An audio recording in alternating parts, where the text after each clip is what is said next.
Well, good afternoon and welcome to Live at the Waterhole, everyone. It is so good to be back with you here. My name is Amy and I will be with you for the show today. Wow, what a way to start off here at Oldonyo. It looks like our timing is perfect with some elephant bulls arriving for a drink here in Kenya.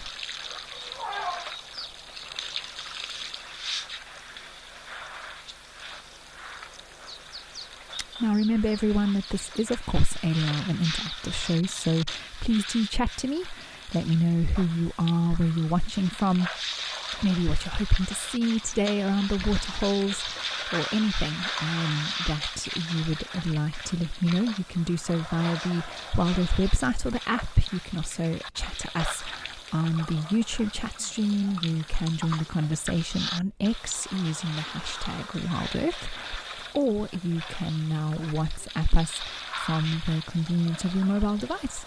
Just add the number you see on the screen shortly as a contact, and then you can message through any comments and questions that you might have.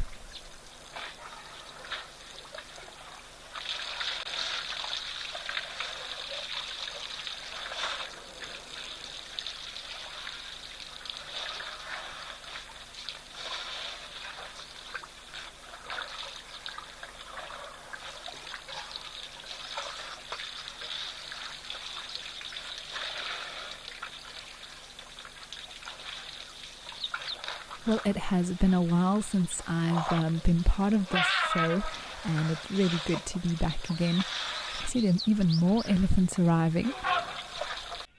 Definitely missed hanging out with you all, and it's good to catch up with everything that's been going on. This elephant's trumpeting a little bit. I don't know why he's so upset.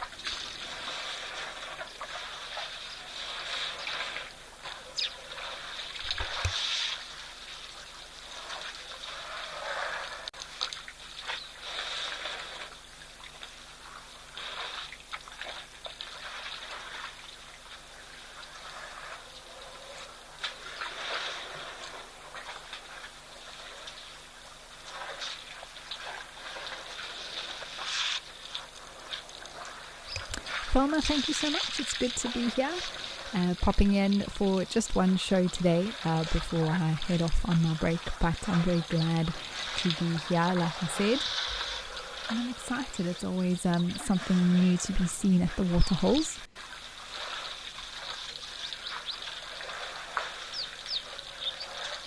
Mr. Eddie, it is good to have you on board with us. You are watching from a wet and dark Perth, Western Australia.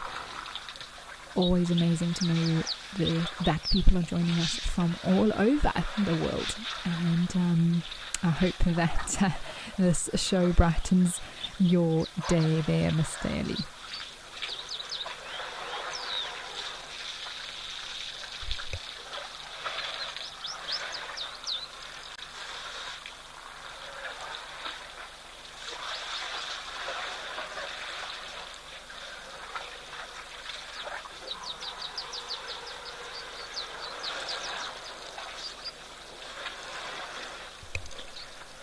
Rosezu, you are hoping for eland as usual, and maybe even a honey badger. Oh man, that would be awesome. I would love to see a honey badger. I don't think I've seen one on the Live at the Waterhole show before, so that would be super cool. An eland, it's a great spot here to see eland. We've seen them come and drink here before at Oldonyo.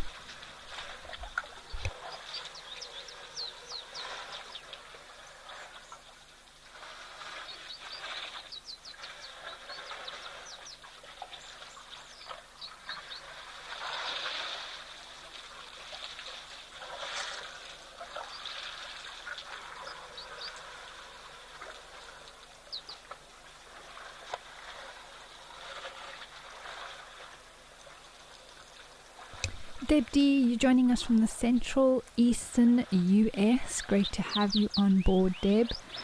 Mercedes, you are joining us as well. Happy Saturday to you. It is indeed Saturday. I almost forgot.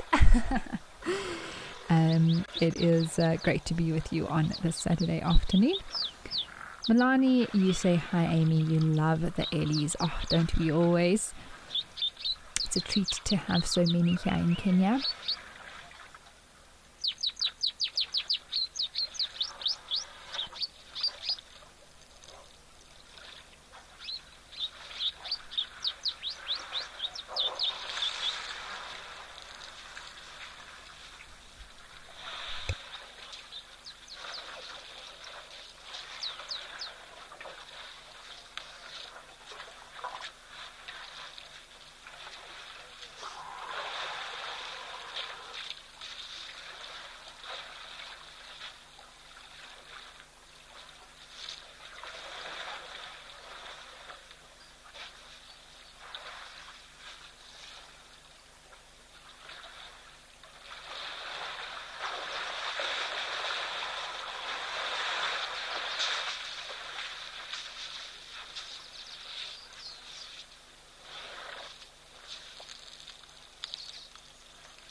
Ansi, you are joining us from Hartenbos. It is good to be here at Live at the Waterhole. Thank you so much. Joanne, you say happy Saturday, Wild Earth and Amy. Oh, something spooked them. Oh my gosh. Interesting. And they all went in different directions as well. I wonder if there's not something happening at the lodge from where they view this waterhole from, that maybe there was just maybe some movement or maybe a loud noise. I didn't hear anything myself, but you never know what they could have picked up on.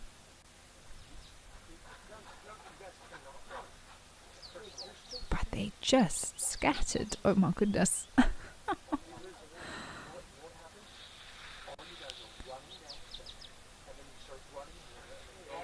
I'm sure if it's nothing serious, they might slowly make their way back. Mika's directing the show today. She says that there were a coalition of cheetahs seen in the area. It's interesting. I don't know if they would run like that from cheetah.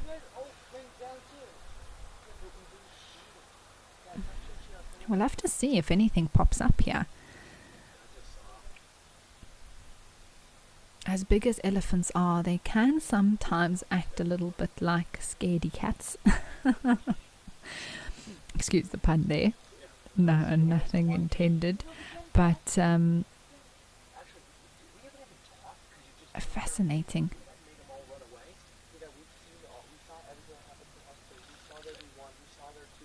Alright, well, we'll keep our eyes here, everyone, and let's head over to Roy's Dam.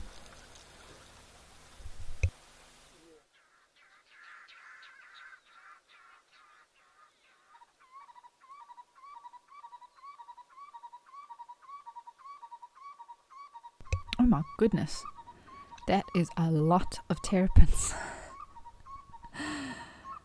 Obviously come out to enjoy the sunshine. All sizes, from small to large.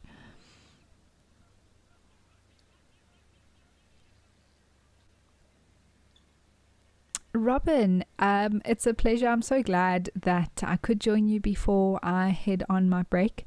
You say you loved the live drives. I had such a wonderful time my last 3 weeks joining you all on Safari Live. So I will enjoy my break and a rest, but I am looking forward to being back again in 2 weeks.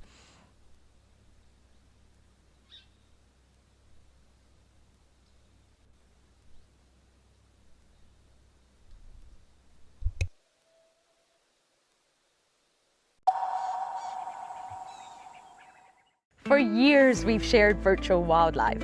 Now, let's experience it for real. I'm Lauren Arthur, and I'd love to show you my amazing home here in the Greater Kruger of South Africa. This 5-night journey is an exclusive connection to my piece of untamed Africa. I live here in these gorgeous landscapes surrounded by epic wildlife. The wild is calling, so come and join me. Even a hyena coming into the action as well now. Oh my word! She's stalking the hyena now. Leopard, hyena, lion, all together in one shot. Oh. Whoa. This is action-packed.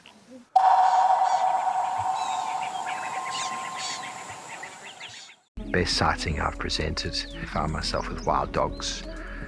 We chased the dogs around, chased them around. They ate an impala. We got the end of that.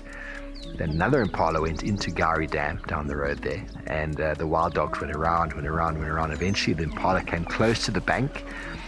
One wild dog went and grabbed it and then just pulled it out and just did what wild dogs do. It was an emotional experience, but it was very, very special.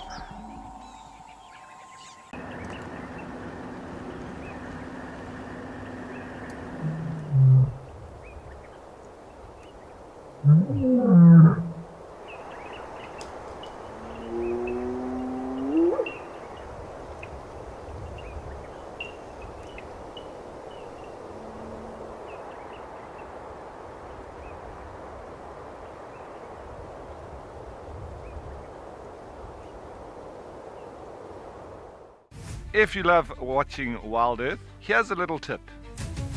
You'll gain access to the channel ad-free. You can rewind and rewatch sightings and gain access to our live Tuesday safaris. There's also behind the scenes videos, fireside chats, and every safari live episode, whenever it suits you. It's just the best way to connect with nature.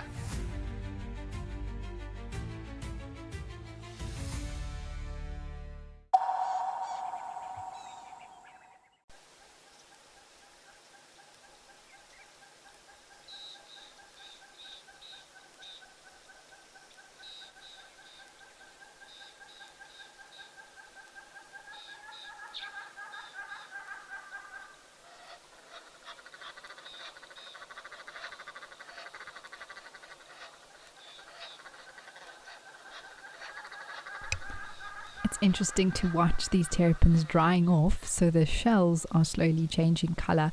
I've been watching the one in the middle specifically, and the longer we watch them, the more they're going to lighten up, because the moisture that they have on them is going to evaporate.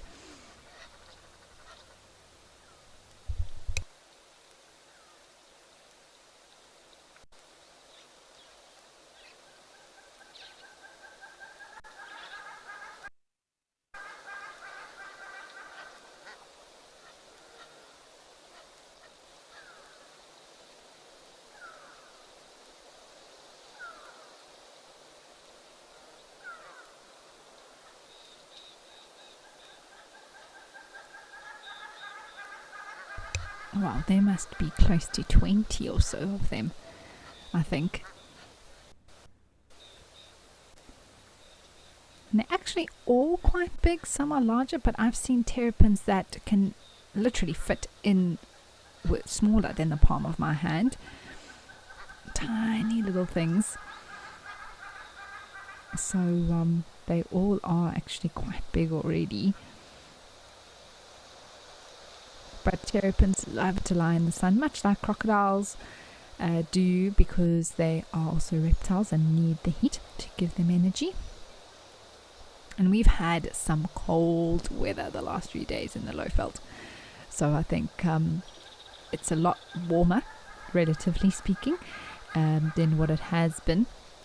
At least we're breaking the 20 degrees Celsius mark.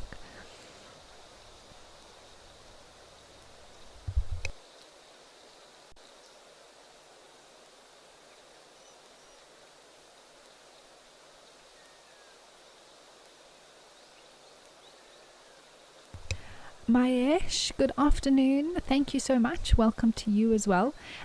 So you say it's your first to see turtles. They're amazing and very cute.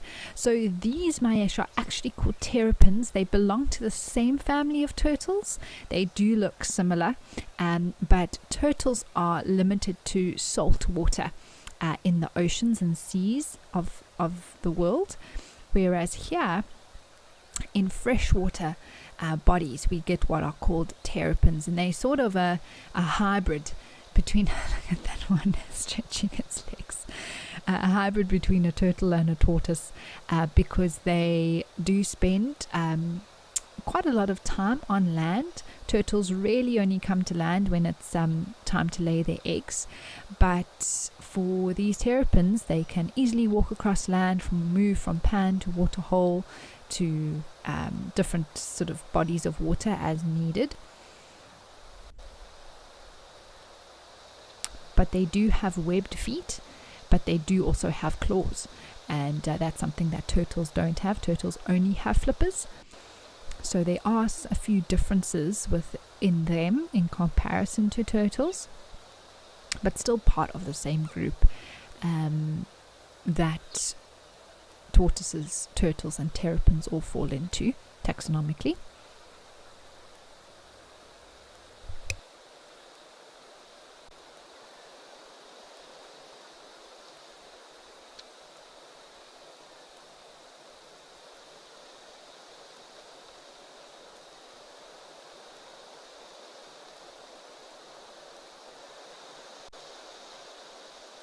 Robin, you say a bale of terrapins.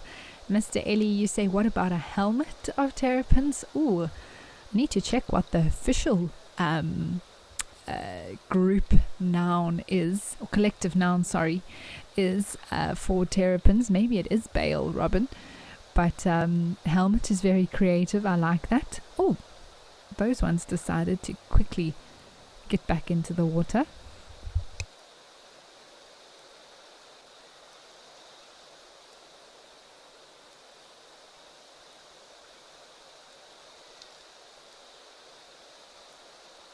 Ah, Robin, I see you use the bale. I've never heard of that before. Very interesting. Apparently, others include a dole, nest, or tern. You learn something new every day.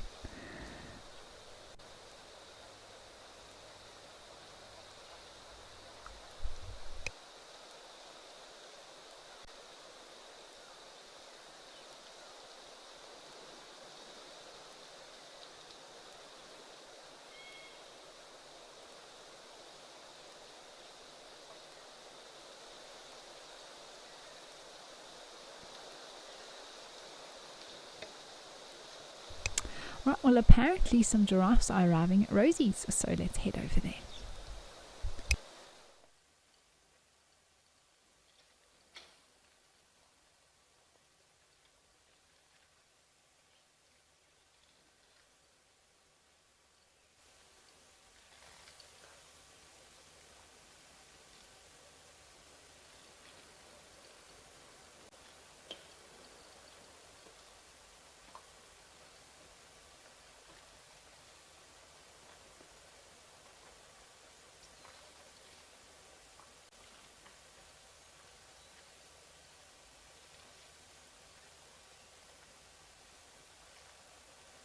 Lovely to see giraffe here. I'm just thinking, when was the last time I saw a giraffe at Rosie's Pan? It's been a while.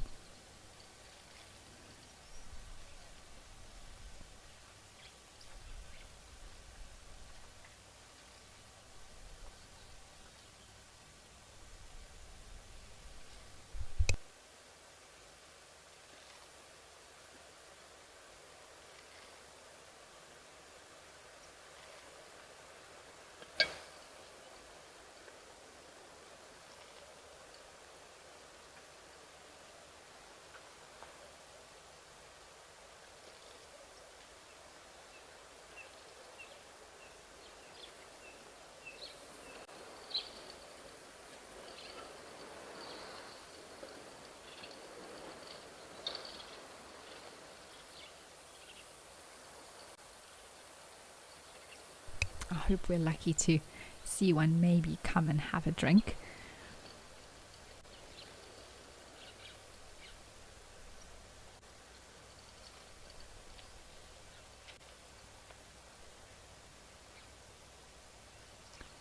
Jive Bunny or Rosie's pan is also a favorite of mine as well. I remember seeing lions here. We also had a wild dog kill on the show. I remember that so clearly. They chased an impala and killed it during the show, which was unbelievable.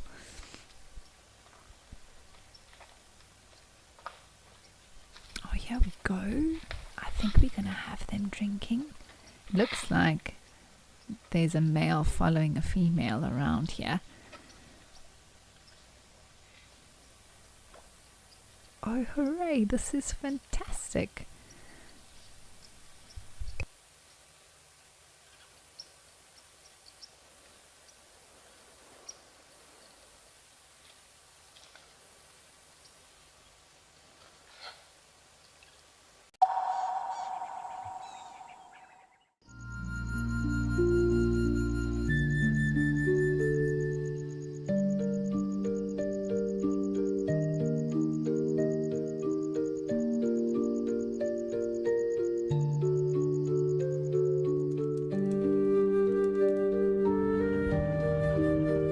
This unfolds in front of you.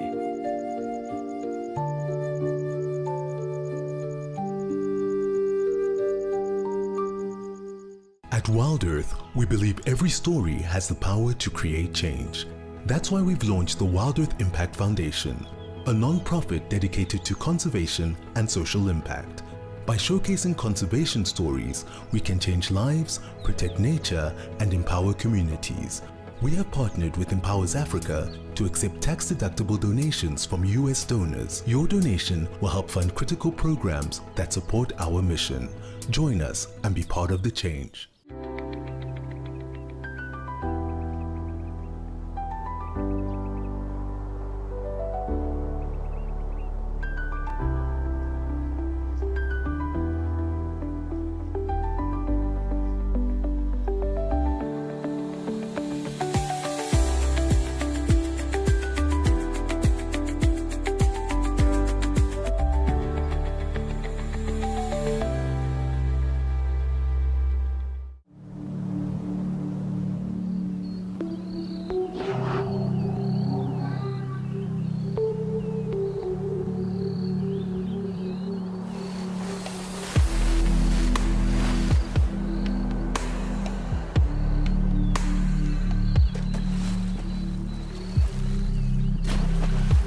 Hyenas love bathing.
I must say that I think during the winter time, more so, I would say in the summer, we see these giraffes especially getting into groups, and I think because it's resource related in terms of availability, so they tend to group together because there's only so much water available. And although they can survive a day or two without, they prefer to be able to drink when necessary, and also limited amount of leaves and buds and shoots and things like that for them to eat.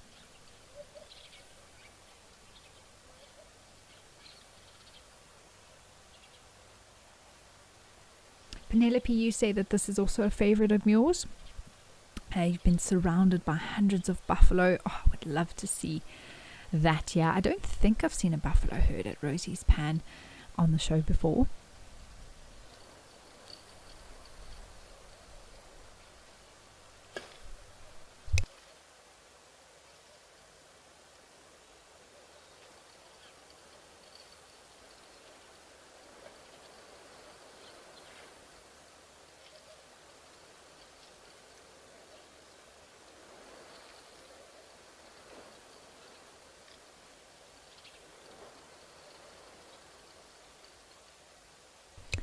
Oh, lovely. Okay, we're going to leave these giraffe and head over to Nkoro for some elephants.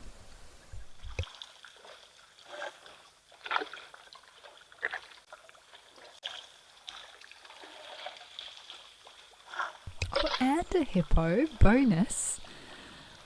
Doesn't look like the hippo's been given too much of a hard time at the moment. Love to see if there's any brave bulls or Ellies that want to give it a bit of a hard time. Actually, at Rosie's Pan we had that situation a few times, but it was a lot small. It is a lot smaller of a pan than compared to here.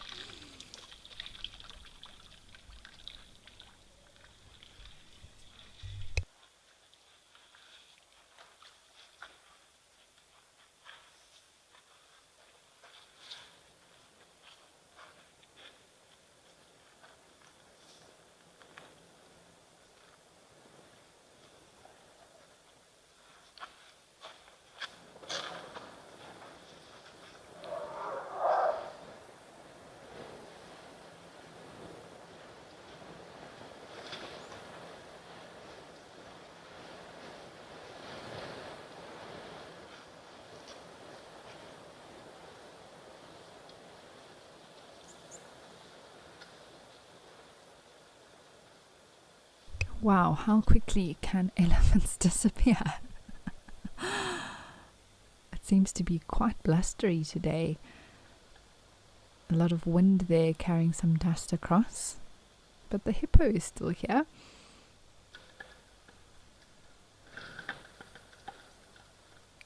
Mel, you're asking if I've ever been to herd to see the elephant orphans. I have not. I have heard about it, but that is an amazing place, and I would love to visit it one day.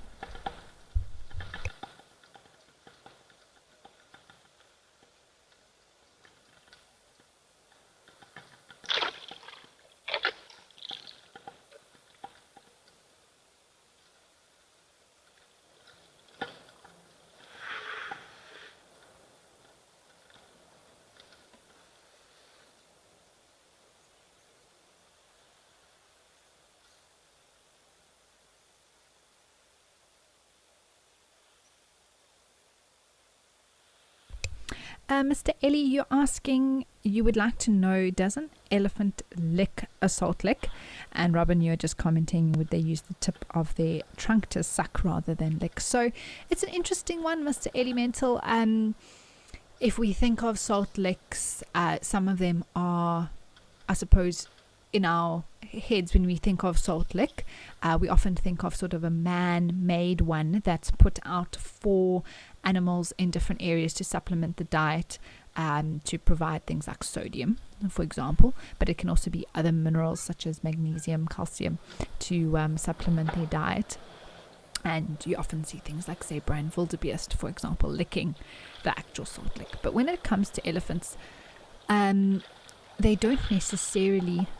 Does that hippo have a terrapin on its back? Sorry. I think it does. They don't necessarily... They use salt licks, but not always in terms of a man-made salt lick. They can find salt licks in the form of even from minerals or digging for different soils that have the various minerals that they need to supplement their diet. And in that case, they would use their trunk to sort of scoop up and eat it if they need to, rather than licking. But yes, Robin, using the tip of their trunk to sort of, it is often wet, on the tip, and that would also help to sort of stick on and then be able to place that in their mouths rather. How lucky are we to see this hippo coming out the water with a terrapin on its back. There are also some zebras around in the background.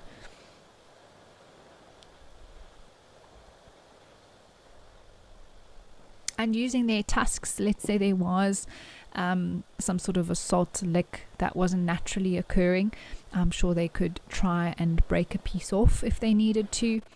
But they also use things like burnt wood, mud, clay, different things like that, that also help them to get all the different minerals that they need.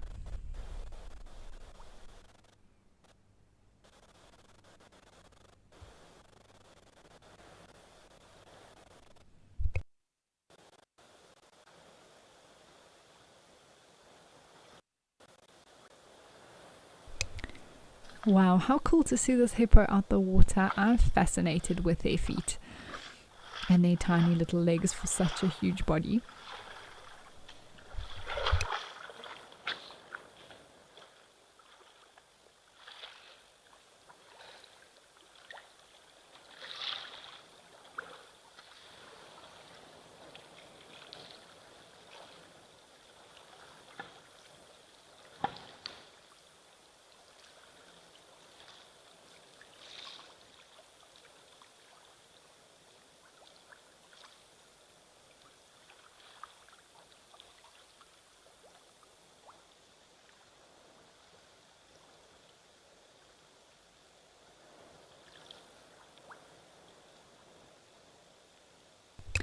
Jive Bunny, I know it was amazing. I had so many highlights from Sandringham over the last few weeks, and to be able to see that honey badger first thing out the gates in the morning and actually have such a long view of it. It didn't sort of disappear immediately, but we got to see it digging away and actually observe it and share it with you all, which was really lovely. And yes, those buffaloes, my word, I'll never forget that. That was incredible to see them sort of stampede like that. It was really something that was a standout for me.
Well, it looks like this hippo is not going anywhere at the moment. Let's head over to Tembe for some elephants.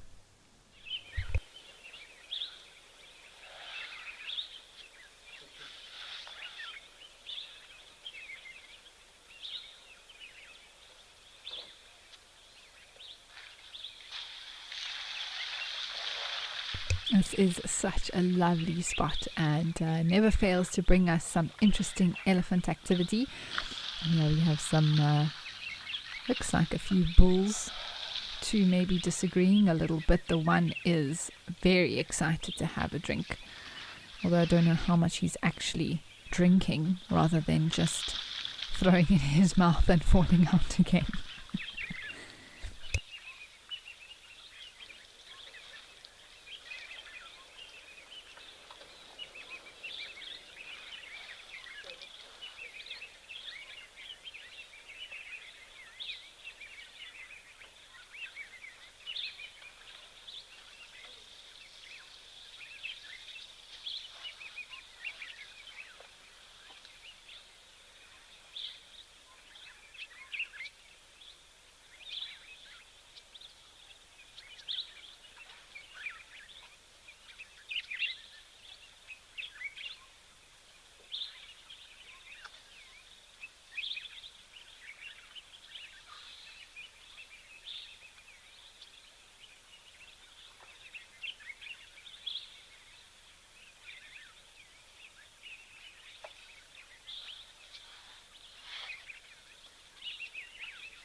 Joanne, you're asking why is salt so important to animals and humans? So we have to remember basically salt, as we know, sodium chloride, it's the sodium part that plays such an important role, as well as potassium being another one. And they sort of both help with similar functions, but sodium itself is crucial in basically maintaining hydration or water levels within the body's balancing fluids, as well as blood volume. It supports muscle function, even nerves as well, to transport impulses, and as well as the muscles working, contracting and relaxing. So it really does, salt being one of the primary sources of sodium for us, as well as for animals. They don't necessarily need table salt. They wouldn't be able to get hold of that like we would, but it's the sodium part that they can get salts from, basically practicing geophagia, which is what we're referring to essentially when we talk about salt licks and eating soil or different substances that would sort of fall outside of their normal diets, especially when talking about that of herbivores.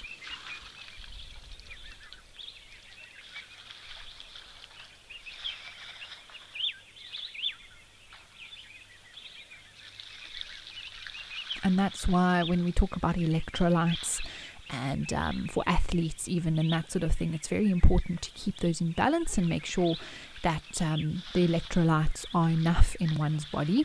For animals, that sort of all happens quite naturally because they just do their thing day in and day out.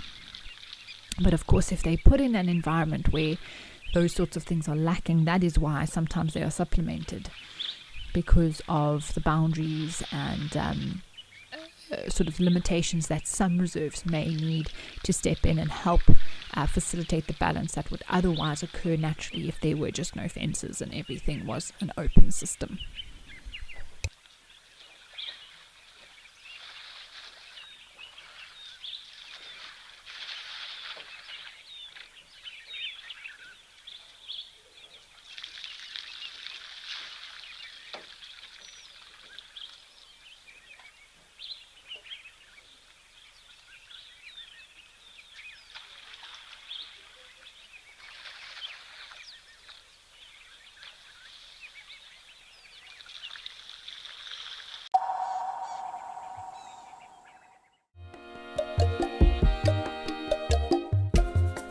My name is Amy, and today we're going to be doing things a little bit differently.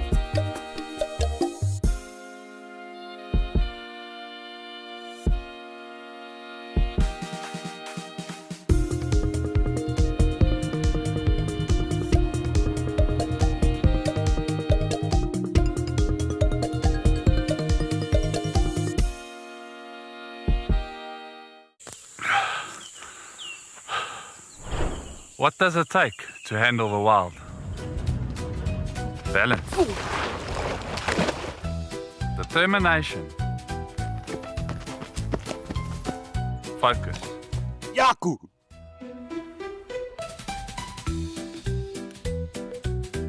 And gear that can take a beating so you don't have to.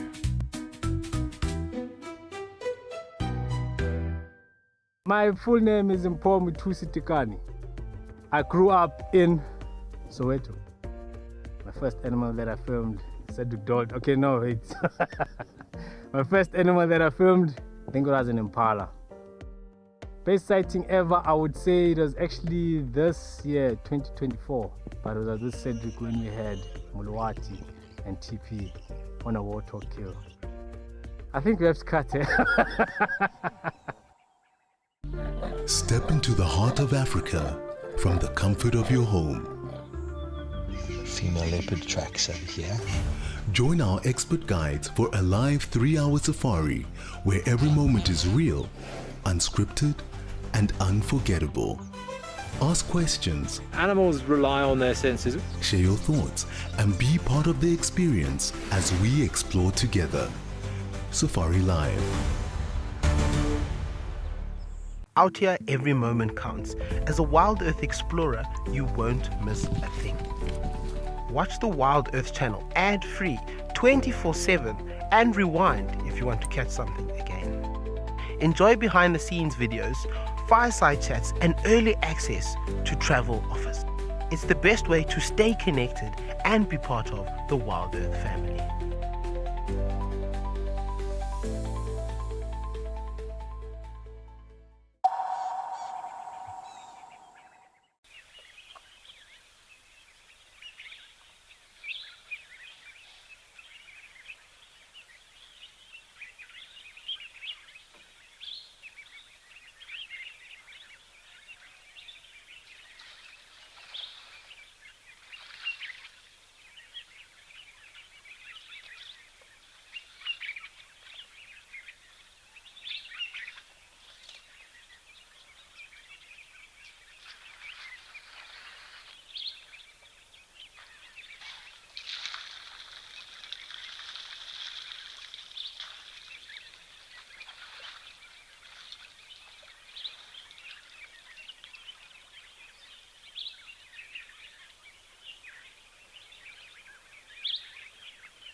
Lady Macbeth, you say it's been a while since we've been to Tembe. Well, I wouldn't know, but I'm very happy to be here with you all. It's such a special place, and I love all the bird life as well that we get to hear.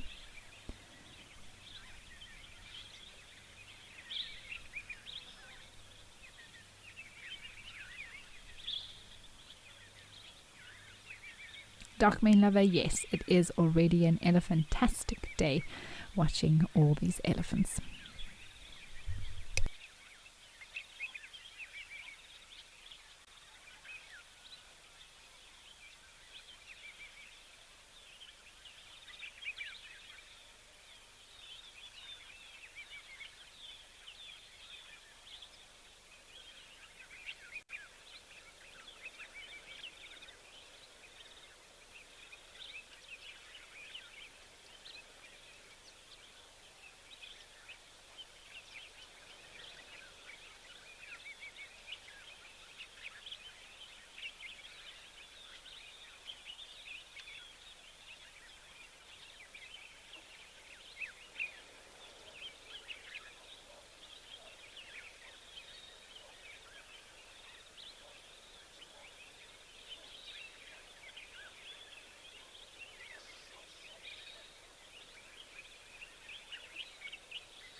Thought maybe we would see the two there clash a little bit, and often behavior that we see with elephant bulls is them tussling, sort of competing for dominance. Even if it's not very serious, there's still a constant hierarchy that is maintained, even if they're not necessarily competing for mating rights yet.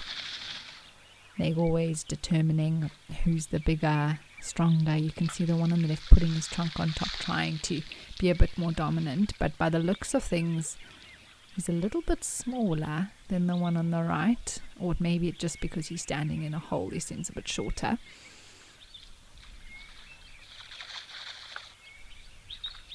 You can hear southern boo-boo calling there in the background, very pretty.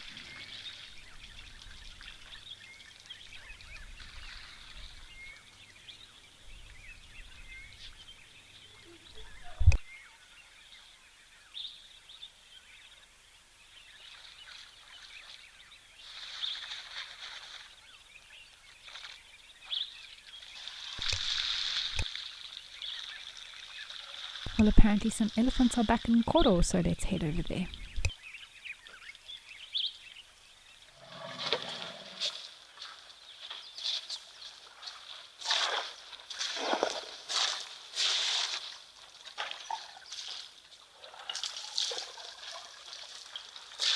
Oh wow, so many little ones.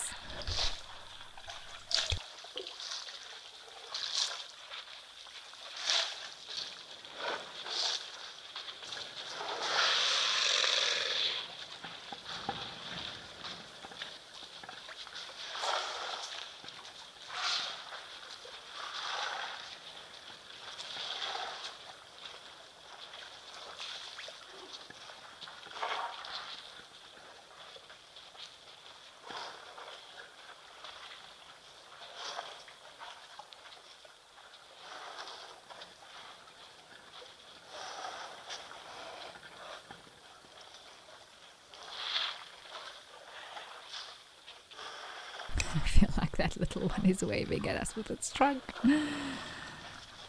They are in an awful hurry, it looks like, or they just want to come rather to the side. Wow, beautiful.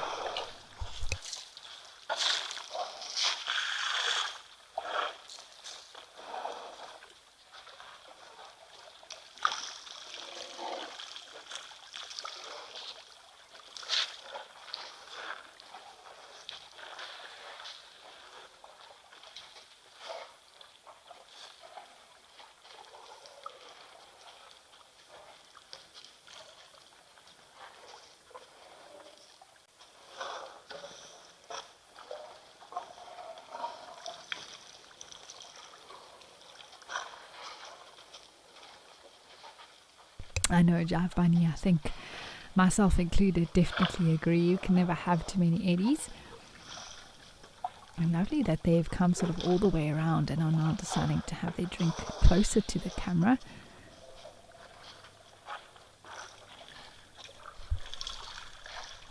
Oh, is this one going? Oh, I thought it was going to go down on its knees. It wants to. Deciding it can reach.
I met this remarkable rhino bull, whose name is Samson, last year in a place of extraordinary beauty, history and story. I'm going back there to see him in October, and I think you should come with me to his mysterious mountain fastness.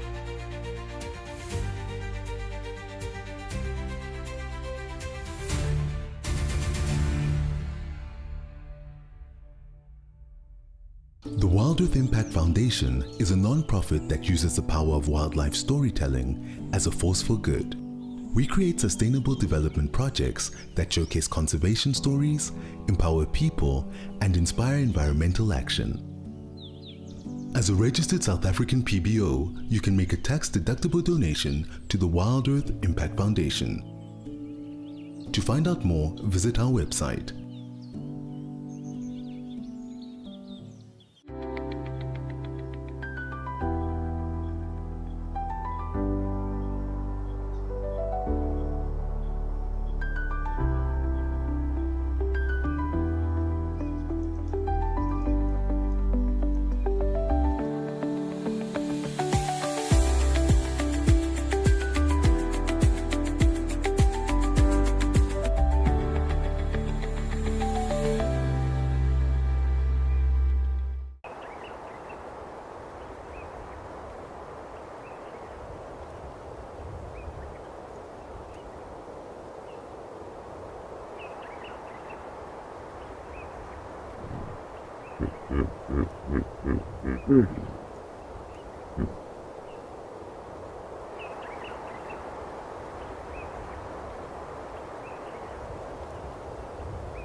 Well, I'm so glad these ellies have stuck around a little bit longer. I thought they were going to disappear super quickly.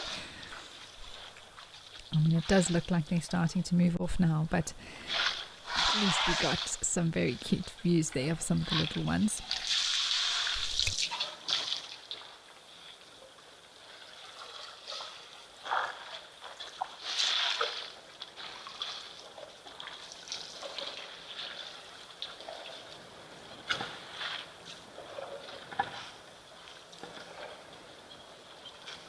Truly, it is some of my...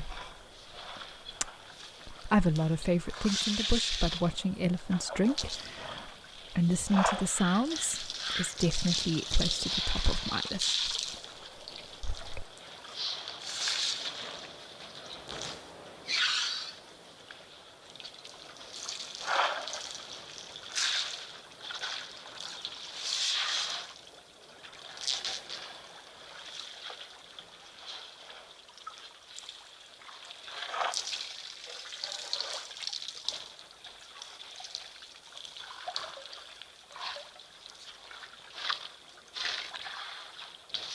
Don't fall, little one. Looks like it's teetering on the edge there.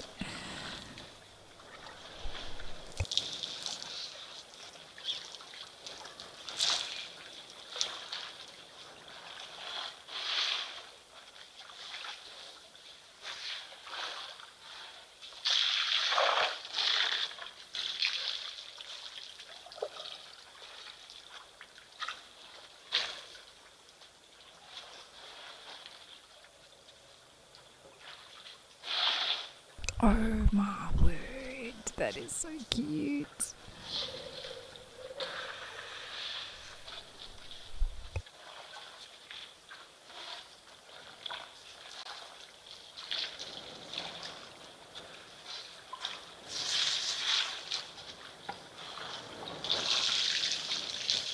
Still getting the hang of this trunk thing.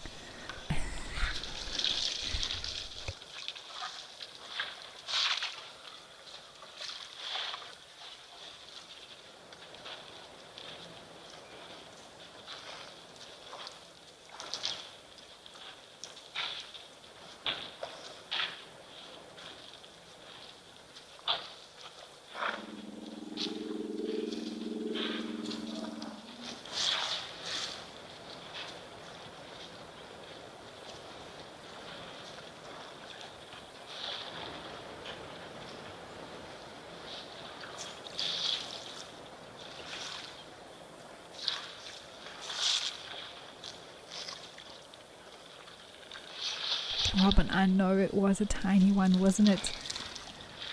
So sweet.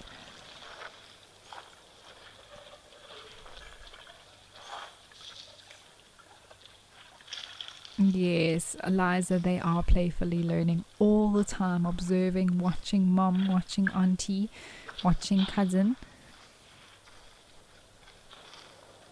And often little ones like this, when they're under about 8 months to a year, below that age, and they still haven't quite mastered the trunk, sometimes they'll just face plant into the water because they need to drink.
Interesting, Jive Bunny.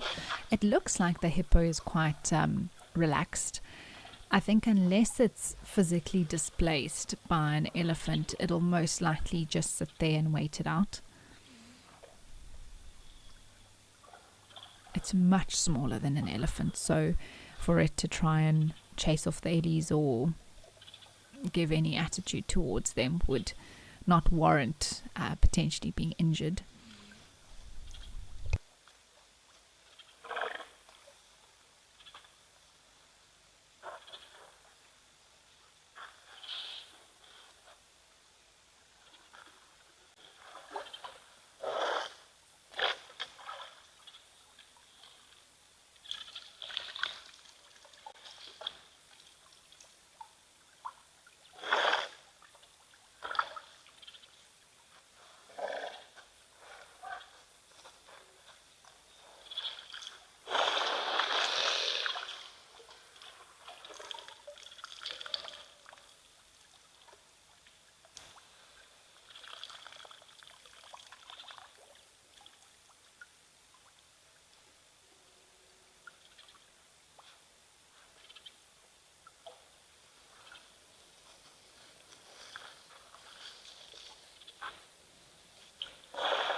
Wow. What a wonderful sighting here at Nkoro, everyone. I'm so glad we could listen and enjoy it together. While these elephants finish off, let's go over to some wildebeest that are drinking at Onguma.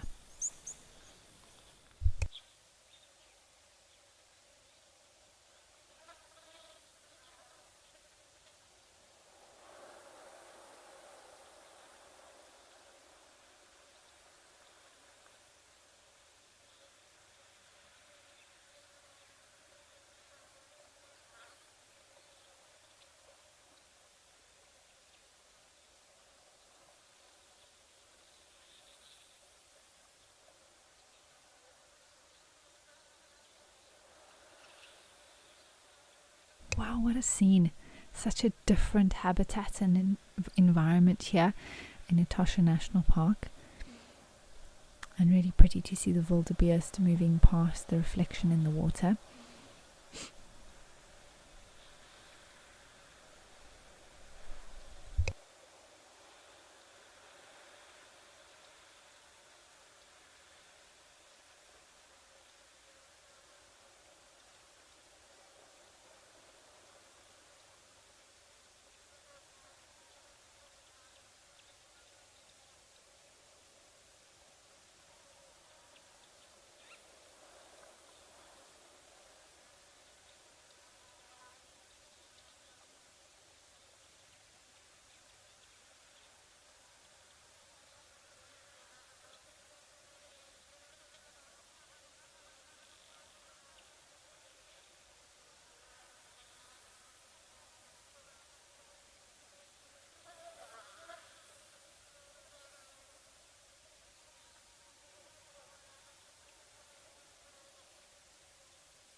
Amanda, hello, you're joining us from Alabama in the USA. A very warm welcome to you. You loved waking up to our feeds. Well, I'm glad you enjoyed the elephants, and here are now some springbuck as well arriving to the water.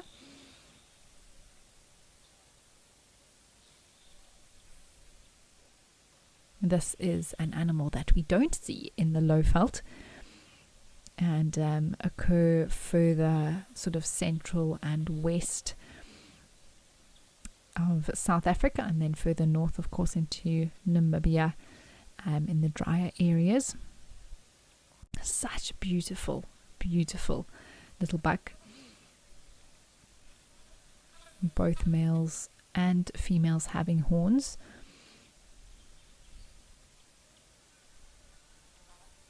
Which is different from the impala, which sometimes they can be confused with because of similar sort of size and coloration to a degree, but female impalas not having horns.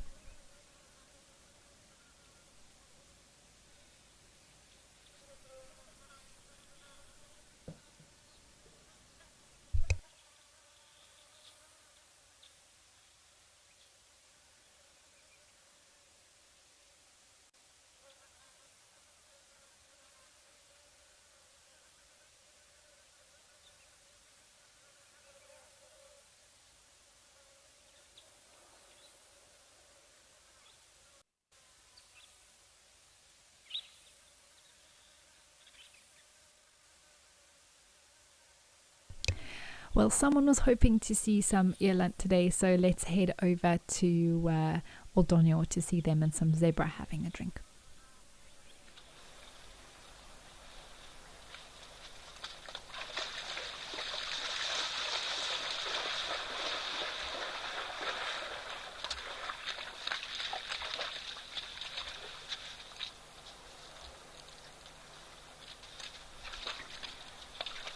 Rosezu, there you go, some eland for you. How beautiful is this scene here at Oldonyo? These zebras are just beautiful. It's like they keep black and white polish around to make their black and white extra black and whitey.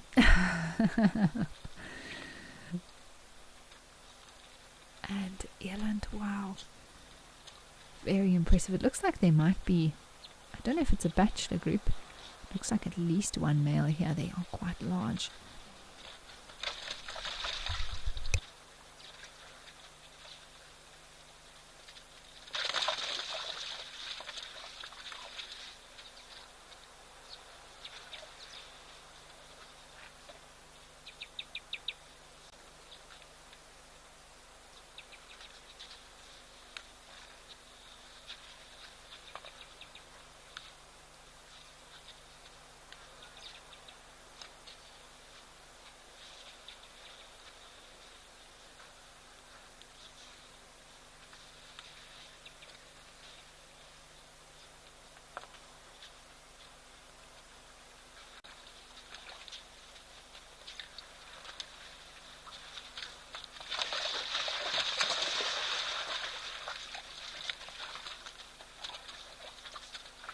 Amazing how much it's cleared up here. When we started the show with the elephant bulls drinking, it was really overcast, lots of heavy cloud, and just been over an hour, and it seems like there's lots more blue sky to be seen.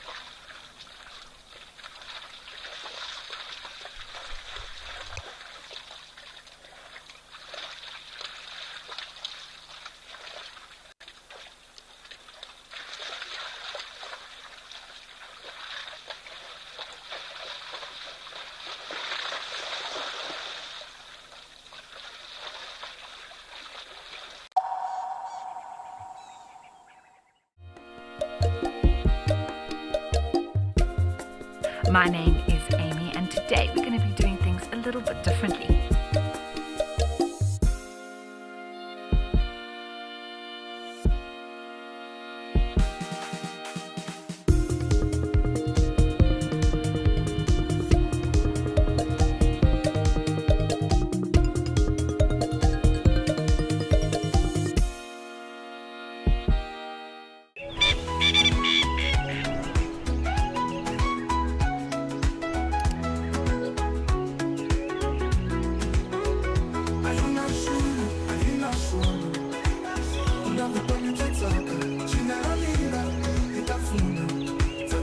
My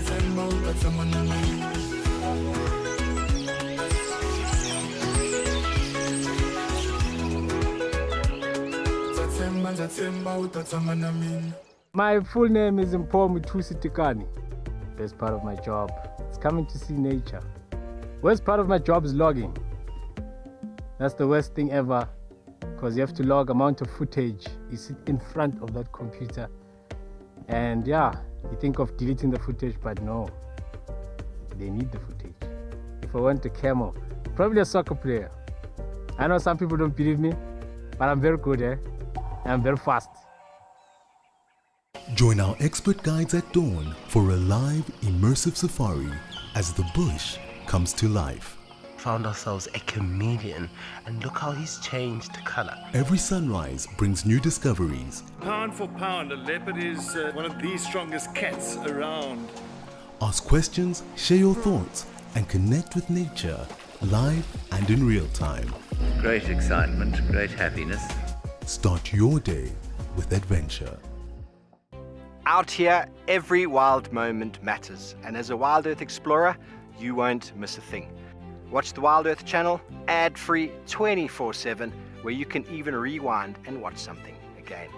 Get access to behind-the-scenes videos, fireside chats, and access to early travel offers. It is the best way to stay connected and be part of the Wild Earth family.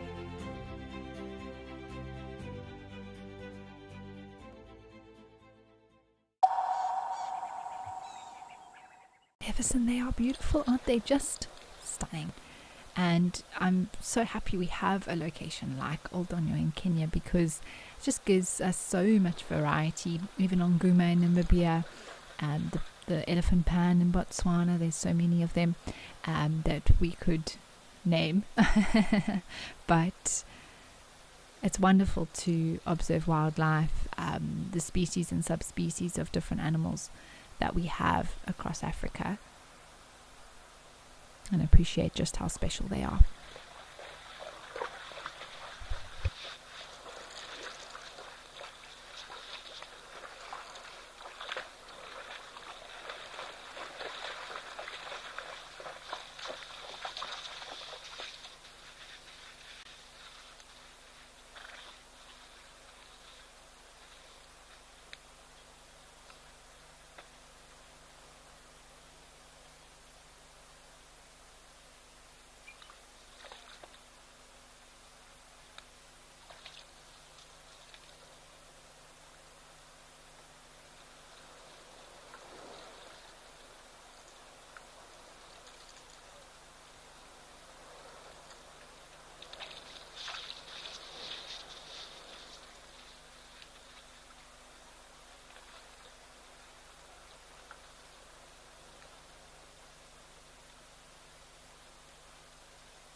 Looks like a bit of a younger one that might be coming to the water in between. And I love how they're sticking around a little bit of a greeting there. That's nice.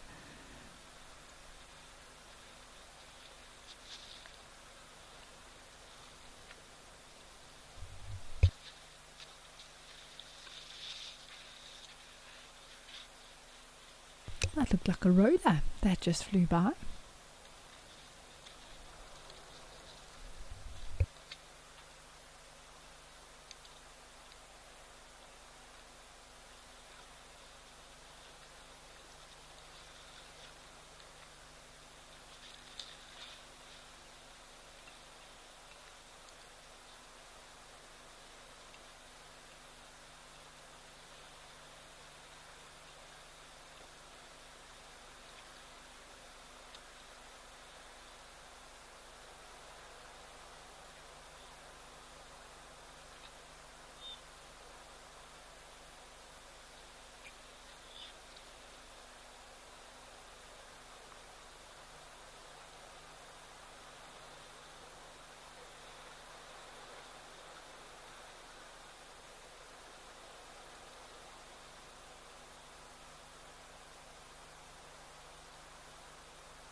Oh, Clifford, that's you want to know which game drive is really exciting, the daytime or the nighttime?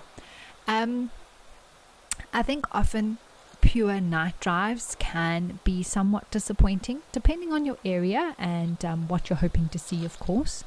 It often is that a night drive, especially for some of the very strictly nocturnal animals, really only get moving a lot later into the evening than sort of just after sunset. So you really have to be out maybe after 10 p.m. to sometimes see, especially in the summertime when it cools down a lot. Again, all variable on where you are and what you're hoping to see. But I think that the timing of general safaris, from basically sometimes just before sunrise till sort of mid-morning, and then the afternoon into a bit of the nighttime, gives you the best opportunity to see the most. Because even though you might see some very cool, maybe rarer animals at night, the density of them or the likelihood to see them becomes a lot less, just because they're far more secretive in a way. And of course, nighttime means it's darker and we have to use artificial light, so there's a lot of darkness around to be able to see anything. Whereas in the day, we of course have the advantage of being able to see better, being able to spot things, and also having all the diurnal animals moving around and being able to see them as well. So in terms of daytime or nighttime, I think to see the most daytime, or at least from just before daybreak until the morning, and then going into a bit of the evening once the sun has set and a bit of darkness, then gives you a better sort of experience than just doing a nighttime only drive.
Computer enthusiast, yes, that is exactly right.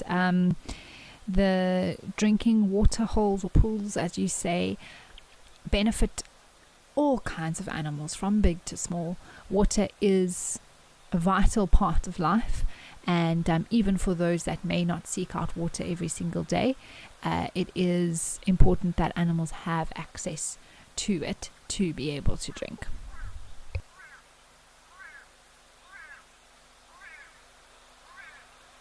Alright, well, it was wonderful to be here in Kenya. Let's head over to Rhodocrans to see the black eagles.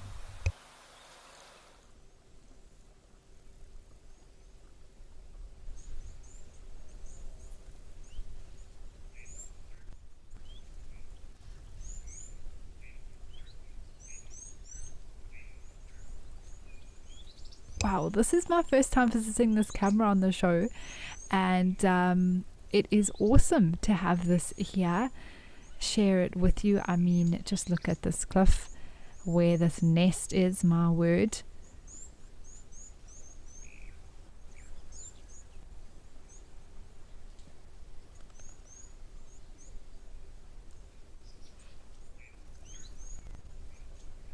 And I believe the black eagle is also known as the Verreaux's eagle now. And this chick looks like it's getting so big already. And what a magnificent eagle it is. It's basically the same size as a martial eagle. I think it's difficult to say which one is actually larger. I think one is longer, but one weighs a bit more. So they're both pretty equal. Oh, that one, it just pooped. Yeah, you're gonna have to fly. No other option at a height like that. One day, maybe not today, but my word, looking at that height the whole time, I would definitely not set up my nest there if I couldn't fly.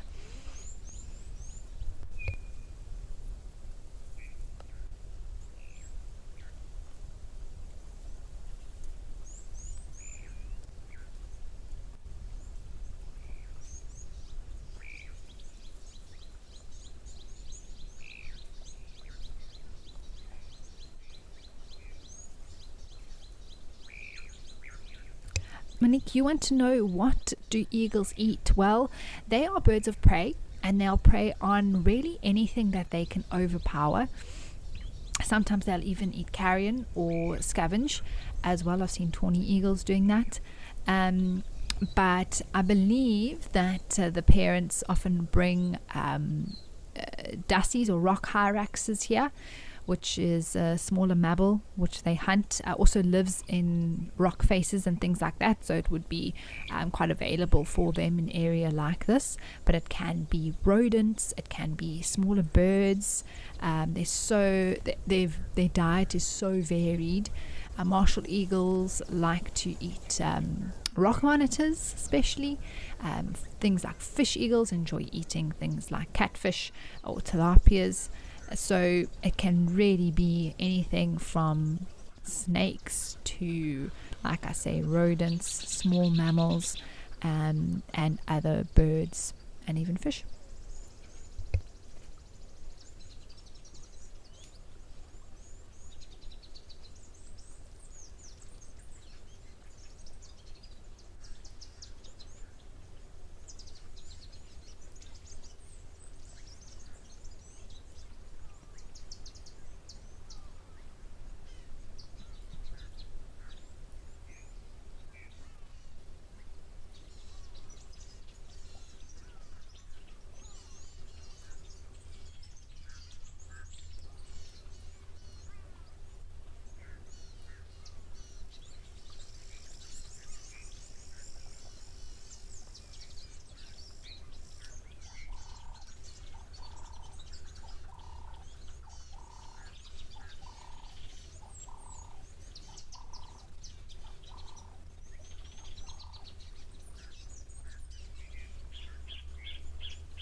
Lenny, yes, I believe this chick has grown so quickly and obviously been well looked after, eating well.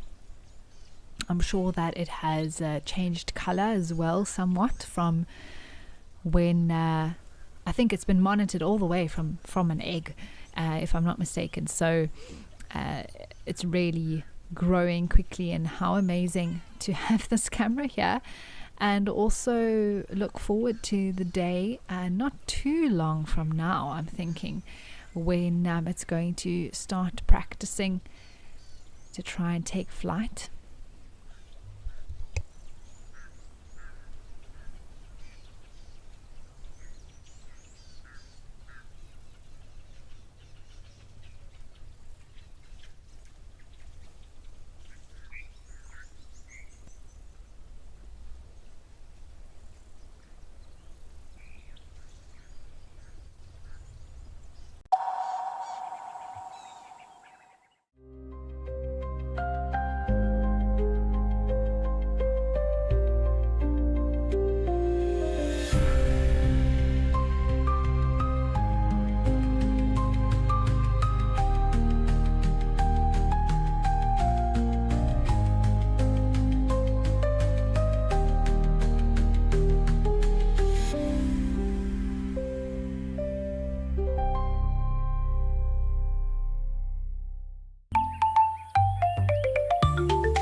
And that's it for this morning's drive.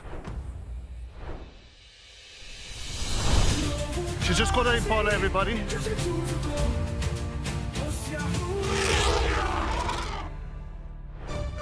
And we're going to be heading out and seeing what animals we can find.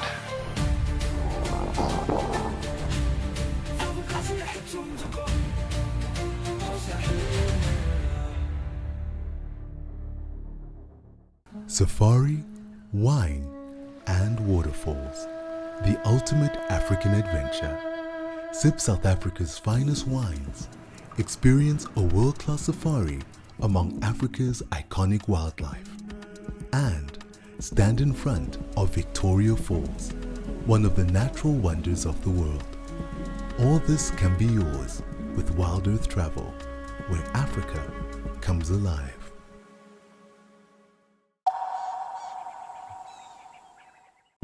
They are just so majestic. I've been fortunate enough to spend time with the Verreaux's eagles up in the northern part of Kruger, flying in Lana Gorge as well, and it's just amazing because they are in these sort of very cliff mountain gorge like habitats. You if you hike up or you drive to the top of the ridge, you can even sometimes be sort of on eye level with them, which is just an incredible experience to see them up close like that.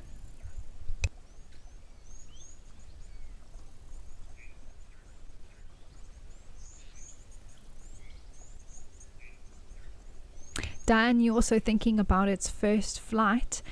So I believe we can expect fledging around the 90 to 100 day mark. And I'm not sure exactly how long you all have been monitoring this chick or how old it is. I would say at least a few weeks, maybe a month or so, if not a little bit more. But I wouldn't say it's quite at that sort of fledging stage yet, so we'll have to wait a few more weeks until then, till it sort of loses all that fluffiness to it and gets more of its primaries feathers coming through so that it's ready for flight.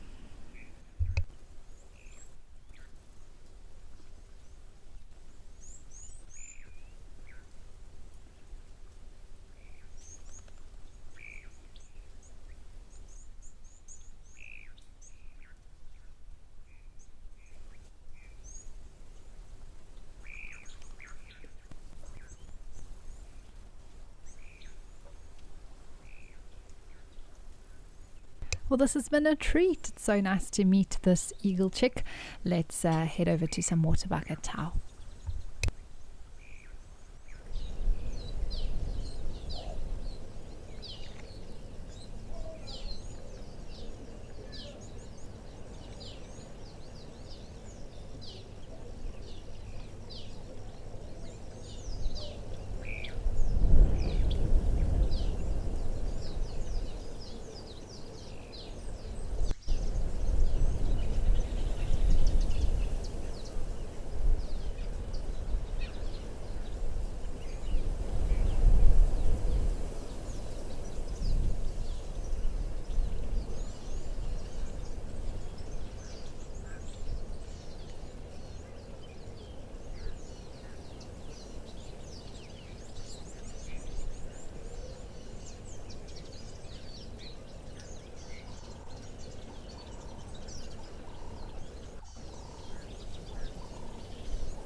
Well, it's so nice to see these waterbuck in the water, and it looks like they're feeding on some of the aquatic plant life that they're managing to get a hold of. They definitely look at that string of spaghetti hanging from the mouth.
see that egret there too.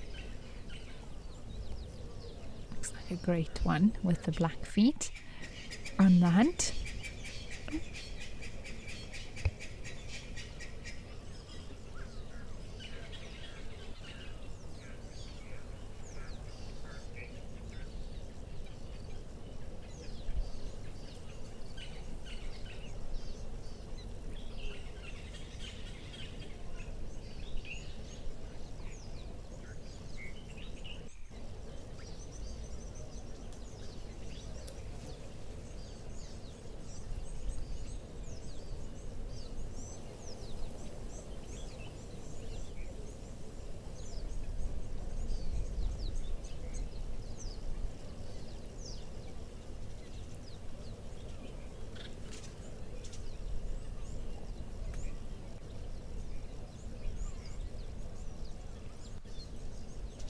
Peacetuya, yes, I would say that it's some sort of aquatic plant. I don't know if it is a grass, but it's definitely something that enjoys the water.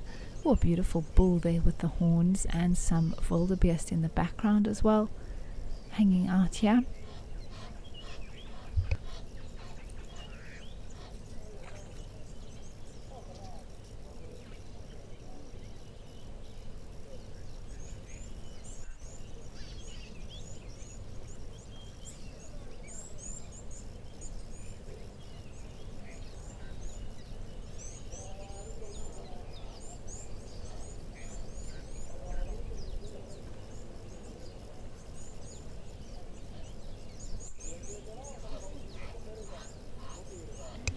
Ooh, lovely. Let's head over to Founders.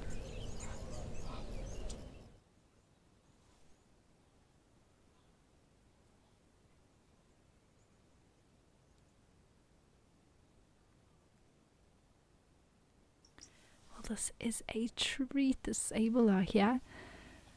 Oxpeckers in tow.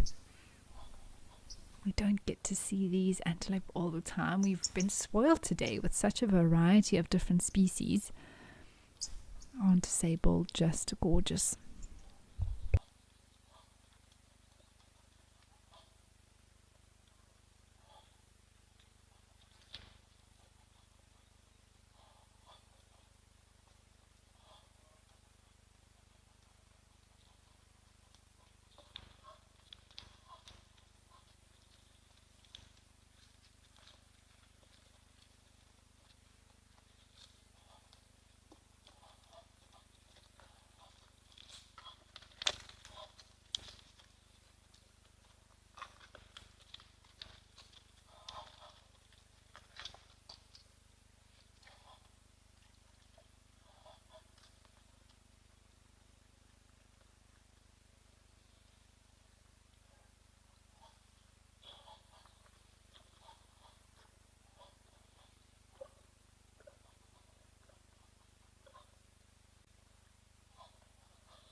Riley. So no, sable can't go for extended periods without water. They do need to be close by to water sources, unlike something, for example, like a gemsbok, which is very much adapted to being able to go even for weeks without needing to drink, whereas sable don't have the same adaptations, and they need to drink between water sort of every 2 to 4 days, and possibly even daily if they have access to it, depending on their needs vegetation wise and how far they need to travel.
Quinn, it's a great question. One that I don't have a very scientific answer for.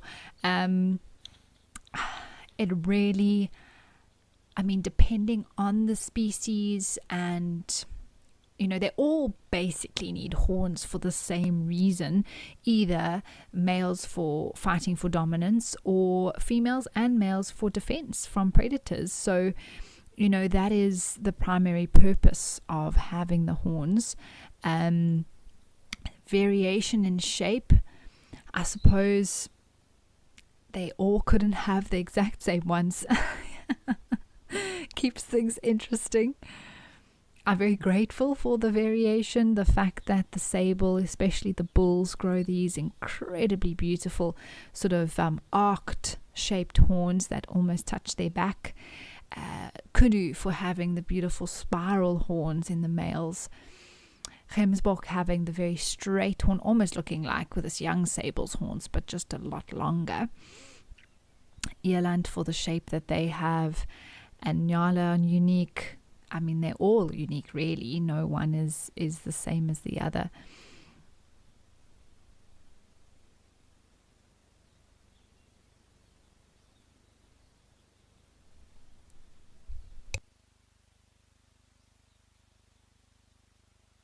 I'm sure there's a lovely African proverb out there about antelopes and their horns, or specific species, and how they got their shaped horn. Oh, cool. Let's head over to Tau.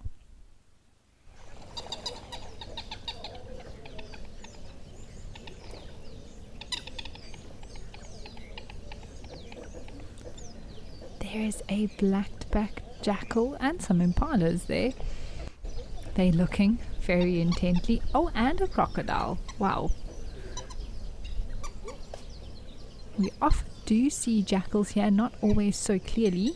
Sometimes they're a little bit further away. But very cool to have one moving around on the banks.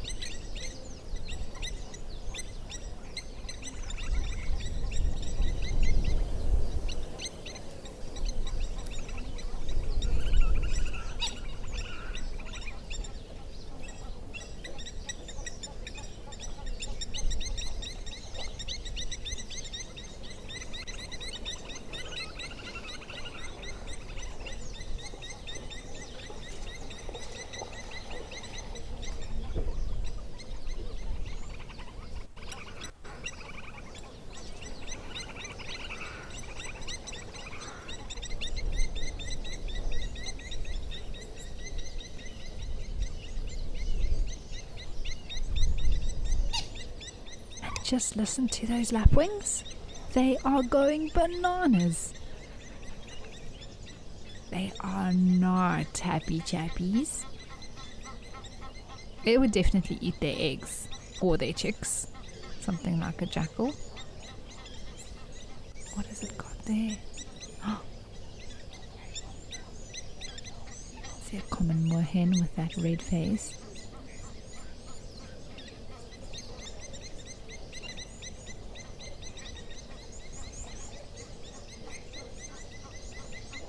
It is so beautiful, isn't it?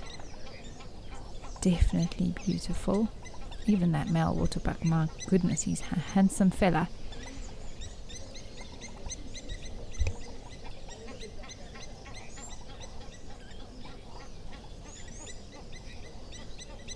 This waterbuck is also giving this jackal a good eyeballing. Found something to chew there. Those lapwings are just calling non-stop.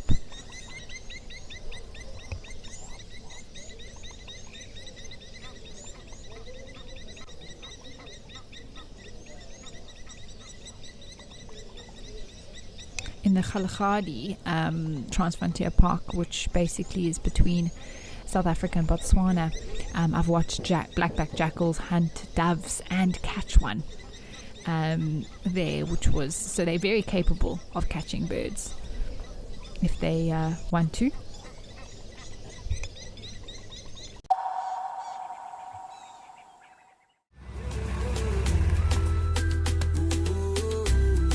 My name is Amy, and today we're going to be doing things a little bit differently.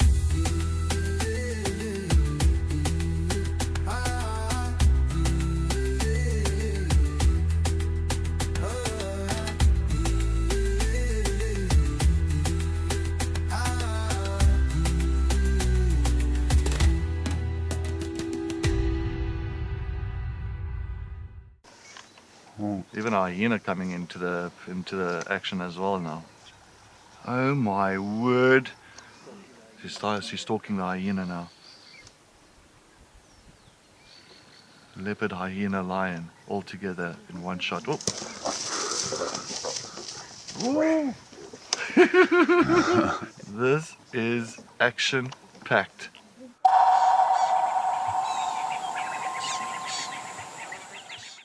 My name is Takudzwa Panda Msesani. My scariest moment is when it happened twice. The other time I was with Cedric and the other time I was with Steve. And all those times it was a black mamba. My favorite meal in camp is gonna be burger and chips.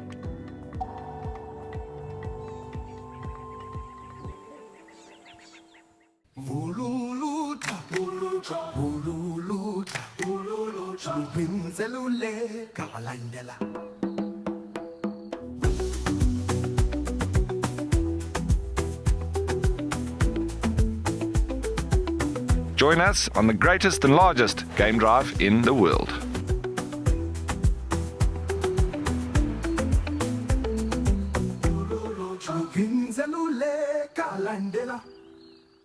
If you love watching Wild Earth, here's a little tip. Become a member. You can gain access to the channel ad-free, you can rewind and re-watch sightings, and you can join our Tuesday live safaris.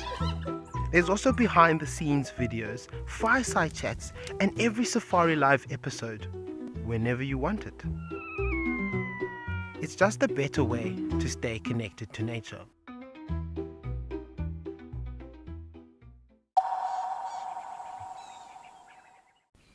I think with just being a very large animal and the mom's capacity for successfully raising two, I'm not sure what records, if there are any of that, but typically it is one single calf that is born to a rhino.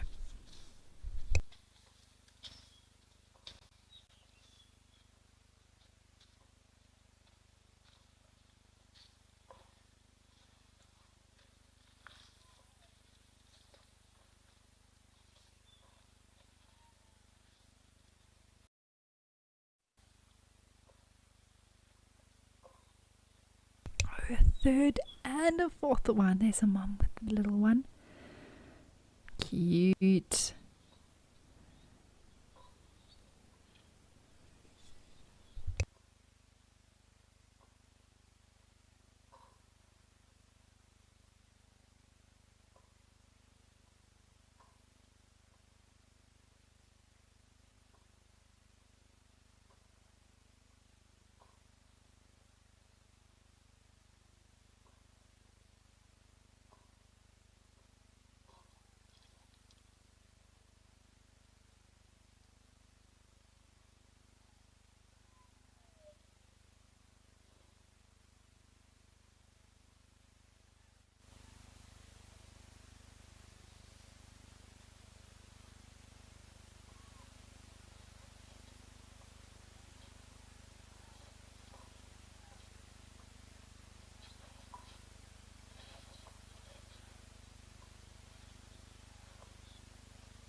This camera is so incredible. Just look at the detail we can see here. Texture of the skin, the way she's drinking. reflection of the water on the face.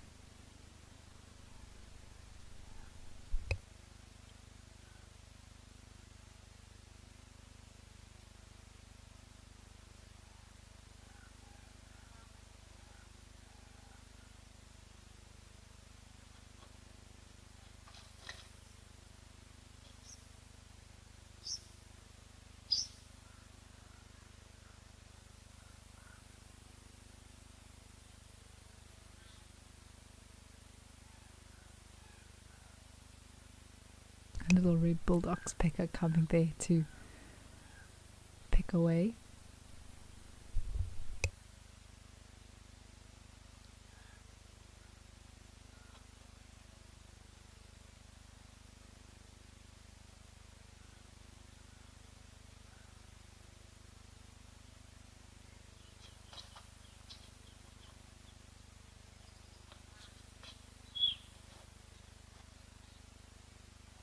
Truly it is. It's always lovely to see little ones having a bit of a rest while Mom finishes up her drink.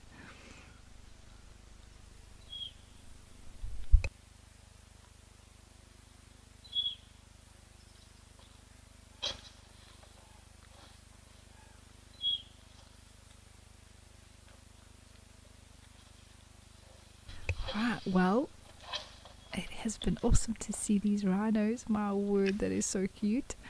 They might be on their way soon. We are going to head back to the eagle chick where Mom has just arrived.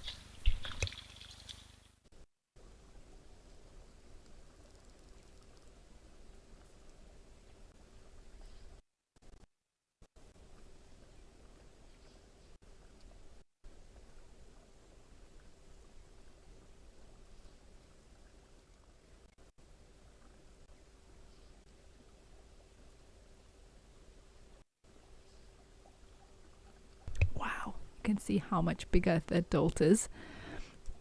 And it says, I was just reading up on the care and development of the young.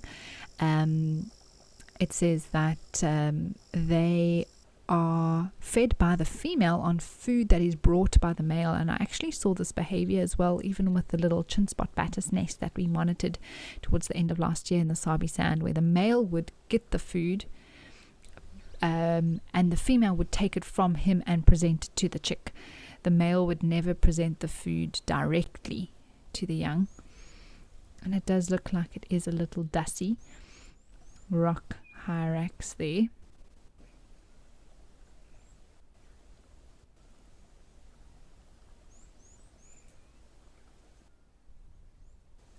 Basically now what they need to do is open that up, get to the meat. And it's the reason why they have that birds of prey have those hooked beaks like a knife that can open up carcasses of what they've caught.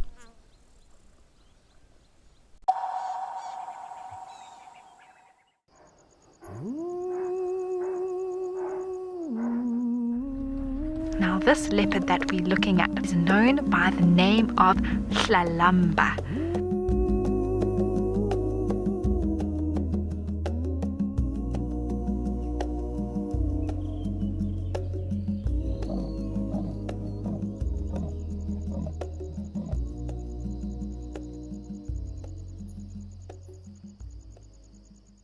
At Wild Earth, we believe every story has the power to create change. That's why we've launched the Wild Earth Impact Foundation, a non-profit dedicated to conservation and social impact. By showcasing conservation stories, we can change lives, protect nature, and empower communities. We have partnered with Empowers Africa to accept tax-deductible donations from US donors. Your donation will help fund critical programs that support our mission. Join us and be part of the change. My name is Takudzwa Panda Msesani. I really want to film an artwork, and it has been my goal. I'll be just keeping my eyes open. The worst driver is Jem. He's driving, yeah. You gotta be holding on back in there, yeah? Like in bumps, and I mean, it happens when, these things happens when you're actually going for animals usually. But then, yeah, he's driving, yeah, you gotta put your seatbelt. Join our expert guides at dawn for a live, immersive safari as the bush comes to life. Found ourselves a chameleon, and look how he's changed color. Every sunrise brings new discoveries. Pound for pound, a leopard is one of the strongest cats around. Ask questions, share your thoughts, and connect with nature live and in real time. Great excitement, great happiness. Start your day with adventure.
Dalen agreed. I mean, it is incredible for access to the general public to be able to see a camera like this and observe this behavior, but also from a research point of view to understand more about the lives of these birds.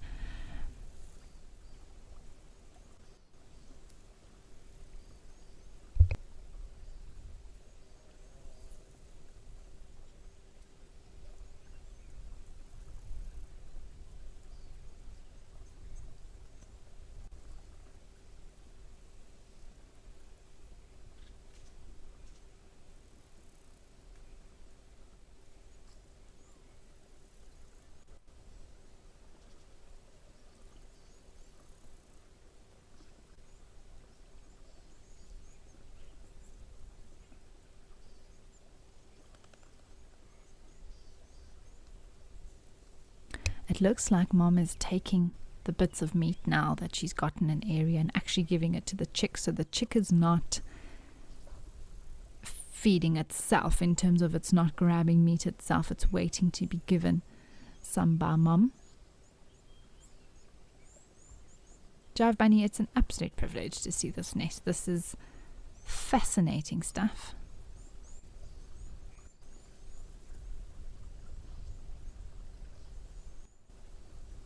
Could just feel like it wants to get in there itself, but has to wait for Mom. I'm sure Mom's taking a few mouthfuls for herself at that point.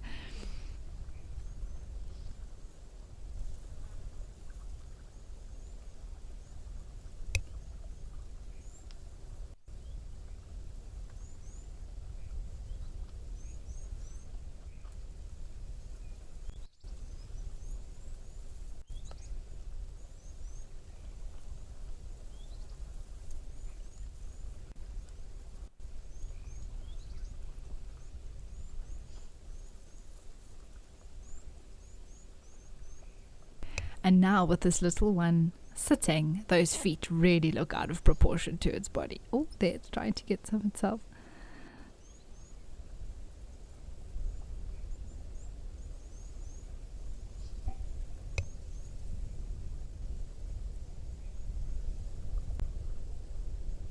Darkmane lover, it's a pleasure. It has been a fantastic show today. Wow.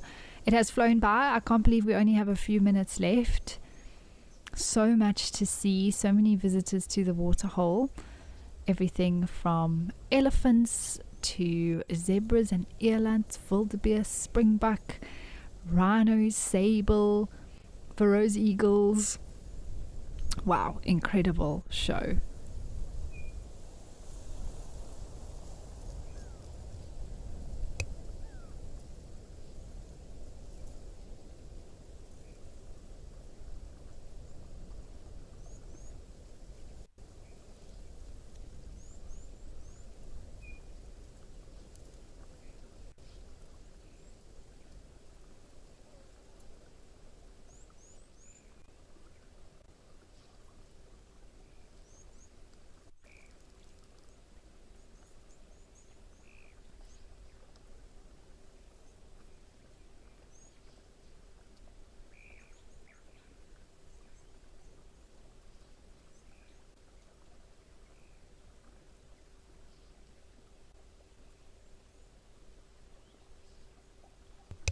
I love how this little one's getting more and more involved.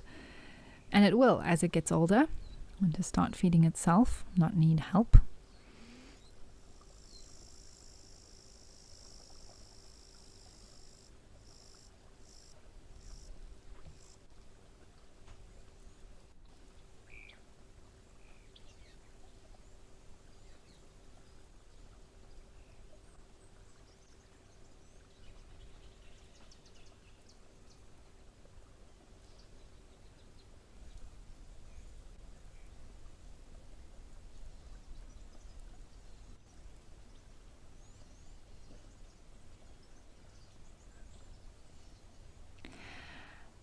Well, everyone, as I said, it's been a wonderful show. It's been great to be back here at Live at the Waterhole.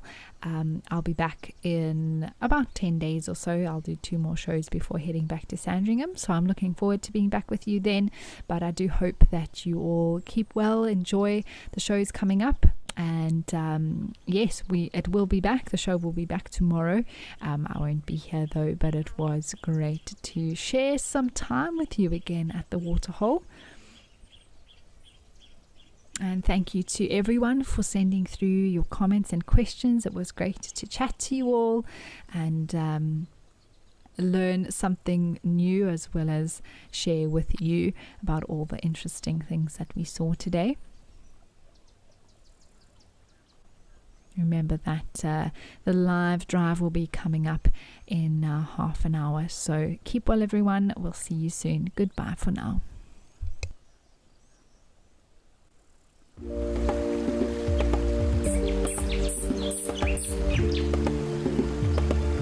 Welcome to Safari Spotlight, a journey to South Africa's wildlife wonders. Join us on an exciting virtual safari to relax, learn, and be inspired. Discover stunning landscapes, come to know our iconic animal stars, and witness profound moments in conservation. If you'd like to plan a safari adventure to these magnificent wildlife places, then visit Wild Earth Travel, where safari comes alive.